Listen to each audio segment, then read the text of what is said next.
పంటలు ఎండుతున్నా పాలకులు పట్టించుకోవడం లేదని నకరికల్ మాజీ ఎమ్మెల్యే చిరుమర్తి లింగయ్య తెలిపారు.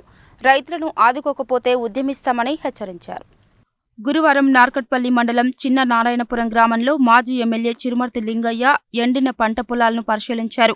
ఈ సందర్భంగా ఆయన రైతులతో మాట్లాడి వివరాలు అడిగి తెలుసుకున్నారు.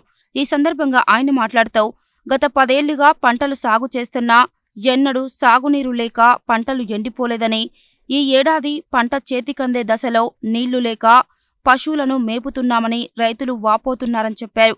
ఎకరానికి 30,000 వరకు పెట్టుబడి పెట్టి నష్టపోయామని, ప్రభుత్వం ఆదుకోవాలంటూ రైతులు కోరుతున్నారని అన్నారు. కాంగ్రెస్ అధికారంలోకి వచ్చిన నాటి నుంచి ఒక్కరోజు కూడా సాగునీరు రాలేదని మండిపడ్డారు. ఇప్పటికైనా ప్రభుత్వం రైతులను ఆదుకోవాలని, లేని పక్షంలో రైతుల పక్షాన ఉద్యమం చేపడతామని హెచ్చరించారు. 2 లక్షల రుణమాఫీ, ఎకరానికి 15,000 రైతు బంధు ఇస్తామని హామీ ఇచ్చిన కాంగ్రెస్ ప్రభుత్వం 100 రోజులైనా రుణమాఫీ ఊసేలేదని విమర్శించారు.